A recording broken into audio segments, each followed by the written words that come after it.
Piektdien, 6. martā Kultūras centrā Vārpa notika jau tradicionālais informatīvais pasākums Info pēcpusdiena uzņēmējiem, kas pulcēja Daugavpils un Augšdaugavas novada uzņēmējus, uzņēmējdarbības atbalsta organizāciju pārstāvjus un visus, kas interesēs par iespējām attīstīt savu biznesu. Mēs esam vienojušies ar Augšdaugavas novada vadību par to, ka šādus informatīvus pasākumus mēs organizējam katru gadu pavasarī, jo uz šo brīdi arī ir daudz jaunu atbalsta pasākumu programmu izmaiņu esošos atbalsta pasākumos, kur tad šodien vienu vietu uzņēmējiem, kas ir pieteikušies, jāsaka, liels skaits pieteicies, mēs arī mēģināsim šo visu ziņu nonest. Galvenais pasākuma mērķis bija informēt uzņēmējus par pieejamajām atbalsta programmām, finansējuma avotiem un biznesa attīstības instrumentiem reģionā. Dalībnieki uzzināja par jaunām iniciatīvām un finanšu instrumentiem uzņēmējdarbības attīstībai, investīciju piesaistes iespējām, kā arī par eksportu, inovācijām un startupiem atbalstošām programmām. Šī informācija patiesi interesēja vietējos uzņēmējus, kuri ar prieku iepazīstināja klātesošos arī ar savu biznesu. Mēs esam uzņēmums Elitērā, mēs esam ražojums, mēs esam maza ražotne, esam Daugavpilī, taisam mājas tekstīlus, pilvenus, gultas veļus, sēgas un nodarbojamies ar izšušanas pakalpojumu. Pēc Jelenas atzīšanas pašreizējos apstākļos viņiem nākas saskarties ar nopietniem izaicinājumiem, taču viņi strādā pie tā, lai pielāgotos situācijai un turpinātu piedāvāt saviem klientiem kvalitatīvus produktus.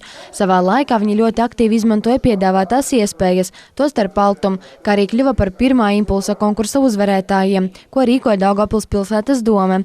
Starp citu, šis konkurss joprojām turpinās, un šobrīd attīstības pārvalde aicina iesniegt pieteikumus. Līdz 2. aprīlim aicinam arī pieteikties uzņēmējus, kas vēlas uzsākt savu saimniecisko darbību Daugavpils valstspilsētas teritorijā. Tātad pieteikties konkursam. Konkursu rīkojam kopš 2014. gada. Ir iespēja saņemt grantu no 5 līdz 20 000. Šogad esam palielinājuši grantu apmēru līdz 20 000.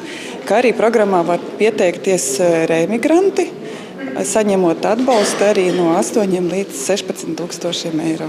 Īpaša uzmanība tika veltīta arī iespējām, ko uzņēmējiem piedāvā Augšdaugavas novads. Pašvaldības darbība ir vērsta uz biznesa atbalstu, jo vadība lieliski apzinās. Jo aktīvāk uzņēmējdarbība attīstīsies novada teritorijā, jo labāka būs sociālā un ekonomiskā situācija. Šajā sarakstā ietilpst arī reemigranti.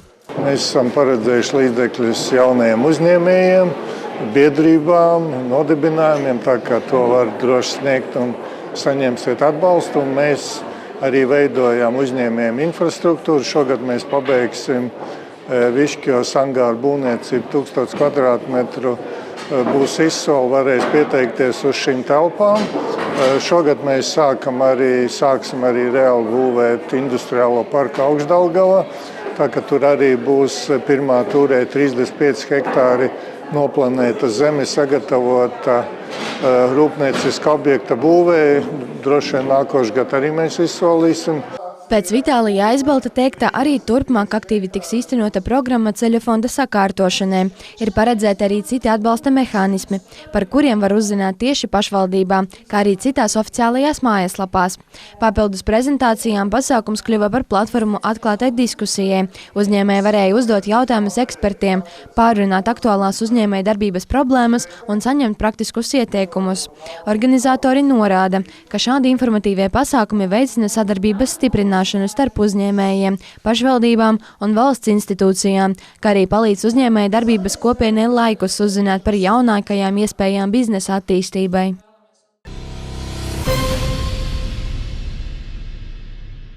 Saulēcīga jumta neattīrīšana no sniega un ledus vairākos gadījumos beigusies ar ēku konstrukciju bojājumiem. Arī vienai no Jēkabpils novada Biržu pamatskolas ēkām sniegs norāvis daļu jumta nožogojuma, to bojājot. Lai konstrukcijas salabotu, palīgā pasaukta Sijā ēkā namu pārvalde, kam ir atbilstoša tehnika. Jau sākoties atkusnim, skolas pārstāvji norobežoja teritoriju, bet ēkas jumts nebija tīrīts. Sākās no vienas malas ar žogs kristi un tā arvien vairāk, un kamēr beigās jau tik tālu nonāca tas viss. Kādēļ netīrījāt sniegu, kad vēl bija uz jumta? Nebijām tik tālu izdomājuši, ka varētu tā notikt, jo ziemas nebija bijušas. Mēs jau paši noteikti, ka nevarētu. Noteikti būtu jāsauc kaut kādi, kas palīdz notīrīt. Pacēlājs vajadzīgs un tā tālāk. Pašvaldības kapitāla sabiedrībās uzsver, ka pacēlāju ir maz un tie ir ļoti noslogoti. Tādēļ ne visur bijusi iespēja veikt jumtu tīrīšanu. Piemēram, Jēkānamu pārvaldei, kas apsaimnieko vairāk nekā 200 daudzdzīvokļu māju, ir viens pacēlājs. Jumti ir tīrīti vairākiem desmitiem mūsu māju. Pirmām kārtām tiek tīrīts tajās vietās, kur krītošas lāstekas un sniegs apdraud cilvēku drošību. Tiek izmantotas arī norobežojošās lentas. Tā kā daudz viet jumti netika tīrīti, iedzīvotāji tomēr saskārās ar apdraudējumu. Bažas par drošību bija arī Jēkabpils daudzdzīvokļu mājas Draudzības alejā 23 iemītniekiem. Mēs ar mammu sēdējām virtuvē un sadzirdējām kaut kādu pamatīgu blikšķi. Izgājām uz balkona, sapratām, ka tas bija no jumta. Paskatījāmies uz leju, bija kārtīgs ledus gabali kārtīga lejā. Tur ieiet, tur bija arī lieli ledus gabali. Tā ir liela laime, ka neviens nebija tajā brīdī pie mūsu kapņu telpas. Vēl laiku pēc notikušā iedzīvotājiem bija satraukums par savu un bērnu drošību, jo pāri jumta malai bija pārkāries sniegs. Krītošais ledus ne tikai radīja apdraudējumu cilvēkiem, bet arī sabojāja 2 notekcaurules. Iedzīvotāji par to ziņoja namu pārvaldei un saņēma atbildi, ka remontdarbi notiks, tiklīdz tas būs iespējams. Nav zināms, cik daudz dzīvokļu mājām vēl ir sniega un ledus radīti bojājumi. Pagaidām informācija par bojājumiem nav apkopota, taču tie tiks novērtēti un novērsti. Silto laikapstākļu ietekmē šobrīd gandrīz viss sniegs no daudzdzīvokļu māju jumtiem jau nokusis. Tomēr piedzīvotās situācijas liecina, ka paļauties tikai uz dabīgo kušanas procesu nozīmē riskēt ar drošību. Arī pašvaldības saistošajos noteikumos teikts, ka ēku īpašniekiem, tiesiskajiem valdītājiem un apsaimniekotājiem ir pienākums nodrošināt sniega, ledus un lāsteku saulaicīgu novākšanu no ēkas jumta un izvirzītajām konstrukcijām. Praksē tas netiek ievērots daudz viet, tostarp pašvaldības pārziņā esošajos īpašumos. Sandra Paigļkalne, Kaspars Daņeļevičs, Vidusdaugavas televīzija.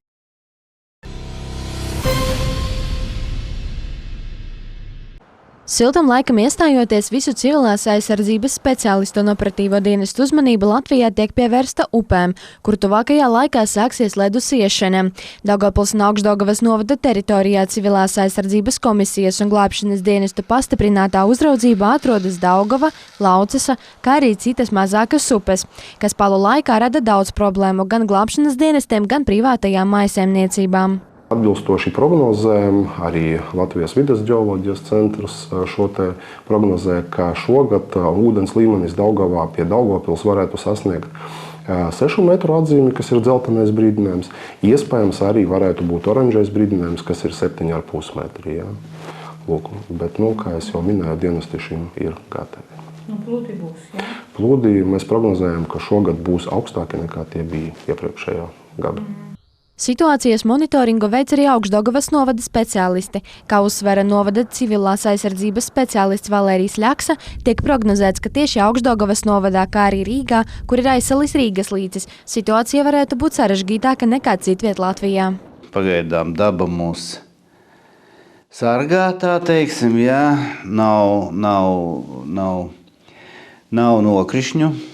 Kas ir pats svarīgākais šajā situācijā, sniega sega un ledus nekūst ļoti ātri, pakāpeniski, teiksim, viņš salīdzinoši saules silda, jā, viņš kūst, bet varbūt netik strauji, ja tas būtu ar nokrišņiem kopā, jā.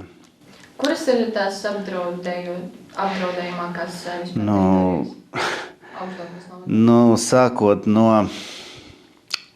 Līksnes pagasta robežu ar Nīcgales pagastu, jā, tur ir tādas salas, kurās var teiksim, apstāties ledi un var aplūst teritorijā.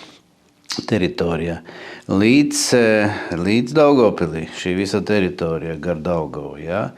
Tāpat arī Daugavas otrais krasts pilsētas, Maļutku ciemats. Jā, Laucesas upes baseins. Riska zonai varētu pakļauties arī Naujenes, Pilskalnes un Dvietas pagasti.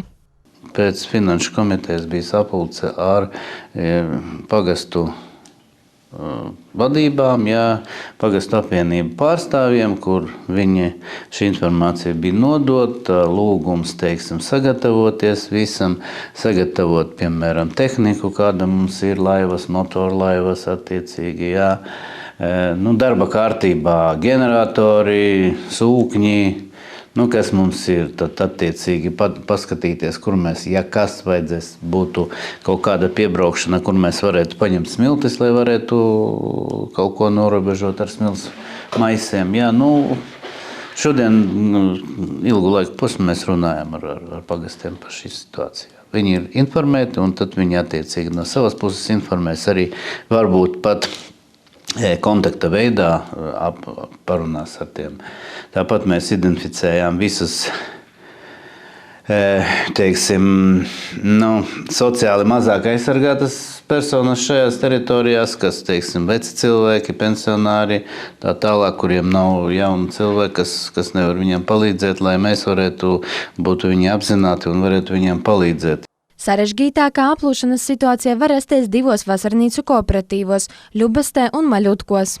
Cilvēkiem ir tie, kas tur dzīvo, nedzīvo, bet, teiksim, ir vasarnīcas, viņiem ir jāzina tas, īstenībā, kas ir jādara, Katru personīgi mēs tām vasarnīcām nevarēsim pateikt, bet, teiksim, kooperatīvu vadībai un attiecīgi kaut kādu informāciju mēs dosim, viņiem pašiem jāsaprot, ka, tās mēbeles, kuras ir dārgākas un vispārējais ir jāpaceļ augstāk, pašiem no turienes derētu evakuēties, izslēdzot visus elektroinstalācijas un tā tālāk. Saskaņā ar Latvijas vides geoloģijas un meteoroloģijas centru tuvākajās dienās tiek prognozēts ievērojams siltuma pieaugums, kas veicinās sniega segas intensīvāku kušanu.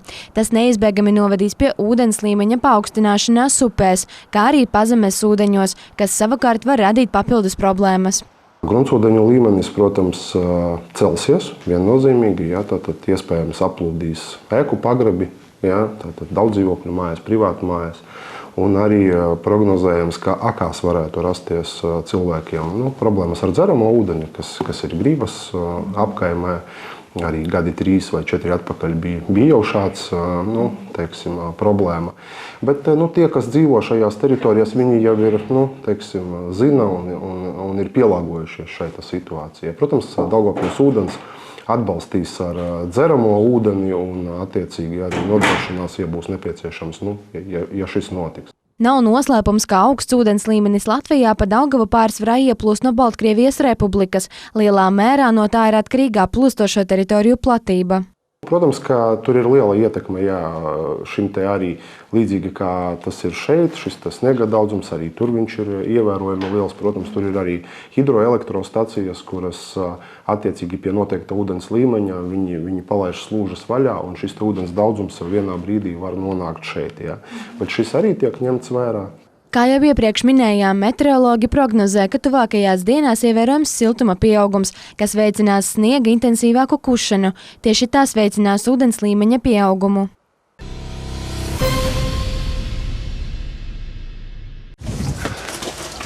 Labdien! Mani sauc Ilmārs Luksts, esmu no pašvaldības. Apsekojot iedzīvotājus plūdu riska teritorijās Jēkabpils novadā, tiek apzināta mājsaimniecību gatavība iespējamām ārkārtas situācijām. Es, piemēram, negatavojos. Es domāju, ka es sēdēšu tāpat istabā. Nebūs tik traki, ka jau ies iekšā. Man nav bijis gadījums tāds. Tomēr speciālista ieteikumu sagādāt sveces un pārtikas krājumus iedzīvotāja sola ņemt vērā. Ja vajag palīdzību vai kaut ko, tad jūs droši man varat zvanīt.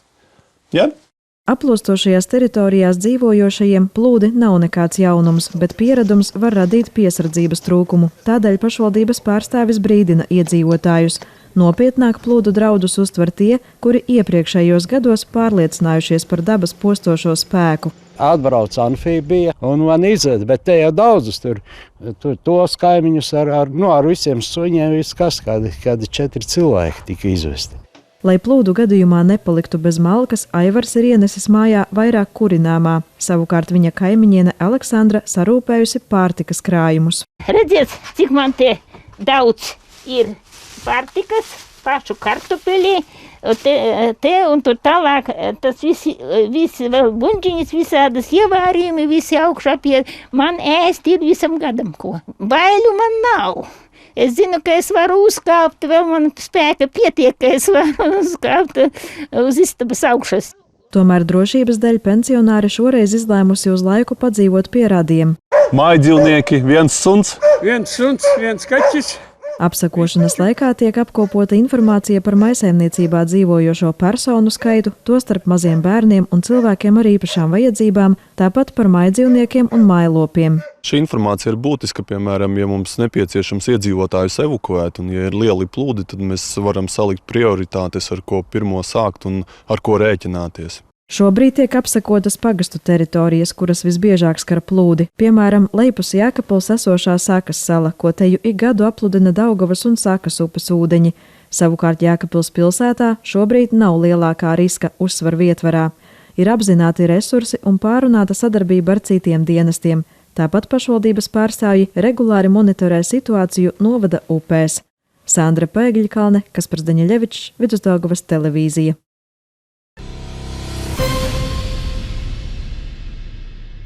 Daugavpilī tika atklāts pilotprojekts Samariešu upe universālais pakalpojumu ekspresis, kas darbosies līdz 2027. gada februārim.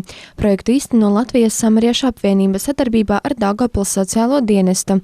Ideja par šādu pakalpojumu radusies Latvijā un Latvijas Samariešu apvienības valdes locekļa Andra Bērziņa ģimenē. Un ideja nāk no manas ģimenes, jo man bija laukos oma, mēs pie viņus braucām katru sestdienu svētdienu un mazgājām veļu un nesām ūdeni un mēģinājām viņu nomazgāt ar tiem līdzekļiem, kādi mums laukos tur bija pieejami.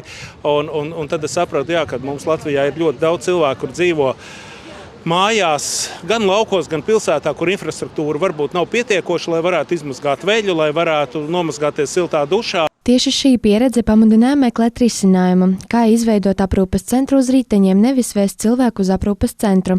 Šī pieeja jau ieguvusi atzinumu arī starptautiskā līmenī. Projekts saņēmis sociālo inovāciju balvu Eiropas līmenī. Tomēr šobrīd Daugavpilī tas darbojas tikai kā pilotprojekts. Mēs uzbūvējam pilnīgi jaunas mašīnas. Mēs ielikām šajās mašīnās jaunas iespējas, kas ir šis internets, papildus strāvas iespējas, labāks ūdens un daudz lietas, ko mēs uzlabojam no esošajām mašīnām, jo mums 7 mašīnas šobrīd ir un viņas brauc, bet mēs šobrīd tā kā uzbūvējam jaunas un labākas. Un pilotprojekts ir tāpēc, lai tiešām pārliecinātos, ka tas, ko mēs esam radījuši, uzbūvējuši, tehnoloģiski uzlabojuši, tiešām ir liederīgs un vērtīgs.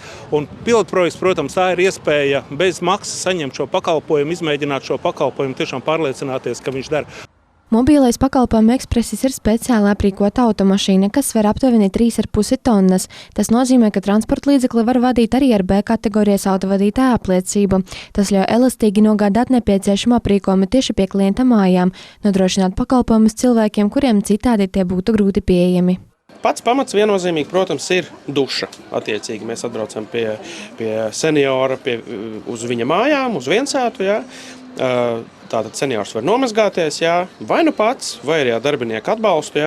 Tajā pat laikā arī viena no būtiskām lietām ir podologa krēsls un attiecīgi podologa aprīkojums, lai varētu veikt nagu aprūpi, kas ir īpaši aktuāli, piemēram, ir personām ar diabētu. Tajā pat laikā arī, protams, matus apgriezt varam, izmazgāt veļu, kas nereti ir ļoti būtiska lieta, jo cilvēkiem bieži vien mājās tiešām nav veļas mašīnas, nav varbūt siltā ūdens un tā tālāk mājās. Tas viss rada dažādu tipu neērtības. Papildus automašīnai ir aprīkota radio, internetu, datoru un printeri, kas palīdzēs samazināt klientu dokumentācijas slogu. To nodrošina jaunā tipa strāvas ģeneratori, kas jaunajās mašīnās ir ne tikai daudz ekonomiskāki, bet arī klusāki. Papildus no elektroenerģijas viedokļa mēs šajās automašīnās esam izvietojuši arī strāvas baterijas. Attiecīgi mēs braucot, piemēram, vai darbojoties ar ģeneratoru, mums ir baterijas, kuru kapacitāte 5,2 kW, bet tajā pat laikā arī uz jumta mēs esam izvietojuši saules paneļus, kas, piemēram, šādā skaistā saulainā dienā attiecīgi uzlādē šo te bateriju, pat nedarbinot ģeneratoru, un mēs turpināsim nodrošināt šīs te visas elektroniskās iekārtas. Vai tas ir podologa aparāts, vai tas ir podologa aprīkojums, sterilizators, vai tāpat laikā tā ir teikāna vienkārši, ko mēs varam ieslēgt, uzsildīt, uzvārīt ūdeni, lai mēs padzertu tēju, kamēr tiek veikts kādas citas darbības.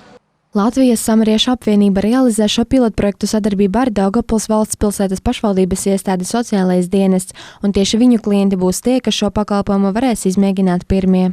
Daugavpils pašvaldībā Sociālais dienests nodrošina aprūpes mājas pakalpojumu 320 klientiem, un tieši no šī klientu starpā bija veikta tā atlase, un prioritāri tiek virzīti tie klienti šajā pilotprojektā, kuri dzīvo pirmām kārtā attālinātās pašvaldības apkaimēs, un kuriem iespējams mājās nav to parasto mūsu ikdienās redzējuma lietu, kas veicina un var veicināt ikdienas higienas nodrošināšanu.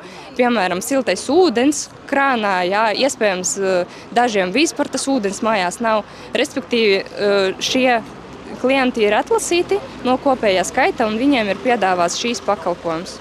Sākotnēji bija plānots, ka pilotprojektā piedalīsies 15 speciāli atlasītie sociālā dienesta klienti, taču, kad kļuva skaidrs, ka interesentu būs vairāk, Sociālais dienests piedāvāja risinājumu, lai pakalpojumu varētu izmēģināt lielāks klientu skaits. Pakalpojuma ietvaros var saņemt universālo pakalpojumu ekspresiju gada laikā, bet, lai to izmēģinātu lielākais klientu skaits, mēs noslēgsim līgumu un pieņemsim lēmumu, piemēram, uz pusgadu. Respektīvi, pēc pusgada nākamajiem 15 būs iespēja izmantot pakalpojumu. Sociālais dienests cer, ka pilotprojekts sevi attaisnos un pēc tā noslēguma sadarbībā ar Latvijas Samariešu apvienību turpināsies arī turpmāk. Ja rezultāti būs pozitīvi, mobilais pakalpojumu ekspresis varētu kļūt par pastāvīgu atbalsta formu Daugavpils iedzīvotājiem, kuriem ikdienas sadzīves un higienas nodrošināšana mājās ir apgrūtināta. Rīkojot zīmējuma konkursu Ziemassvētku siltums, kurā piedalījās vairāk nekā 200 jaunieši no Daugavpils pašvaldības uzņēmums Daugavpils siltumtīkla, nolēma turpināt šo tradīciju, paziņojot par jaunu zīmējuma konkursa lieldienu siltums sākumu. Mēs jau pamēģinājām vienu reizi rīkot bērnu zīmējumu konkursu, tas bija Ziemassvētku siltums. Un negaidīti tiešām konkursā piedalījās ap 250 bērniem, kuri atnesa savus zīmējumus gan pavisam mazuļi, gan arī vidusskolas posma bērni. Mūsu komisija bija ļoti liels izaicinājums vispār izvēlēties, jo mēs arī esam gan mammas, gan tēti, gan vecmammas, gan vectēvi, un katra bērna zīmējums ir tuvs sirdī. Šogad mēs izdomājam atkārtot, bet nedaudz pamainījām koncepciju. Ja iepriekš mēs runājam par tādu siltumu, kas ir taustāms, radiators, kamīns, tad šogad mēs piedāvājam bērniem uzzīmēt dvēseles siltumu. Saskaņā ar konkursa nolikumu zīmējumi var tikt veidoti uz A4 formāta lapas un izpildīti jebkurā tehnikā, sākot no zīmuļiem līdz akvareļiem, akrila vai eļas krāsām. Konkursa lieliska iespēja bērniem izpaust savu radošumu un parādīt, ko viņiem nozīmē lieldienu siltums, ģimenes kopā būšana, tradīcijas, smaidi, rūpes un prieks. Aicinām piedalīties visādā posmā, vecuma bērnus, nekādu īpašu norādījumu nav. Var zīmēt jebkurā tehnikā, izmantot jebkurus materiālus. Vienīgais, ko mēs prasam, ir jābūt A4 formāta zīmējumam. Un, protams, ir jāzīmē pašam. Nevajag bērniem palīdzēt, lai bērni uzzīmē siltumu. Mēs nevērtēsim skaistumu, bet mēs vērtēsim tiešām siltumu. Līdz 27. martam bērnu radošos darbus jānogādā pašvaldības uzņēmumam Daugavpils siltumtīkla centrālajā birojā, kas atrodas 18. novembra ielā 4, darba dienās no 8 līdz 17:00. Zīmējuma aizmugurē obligāti jānorāda autora vārds un uzvārds, izglītības iestāde, klase un tālruņa numurs saziņā ar vecākiem vai pašu autoru. Labāko darba autori tiks aicināti uz svinīgo konkursa uzvarētāju apbalvošanas ceremoniju, kas notiks aprīlī lieldienu nedēļas laikā. Bērnu sagaidīs saldumi no lieldienu zaķa un balvas no uzņēmuma Daugavpils siltumtīkli.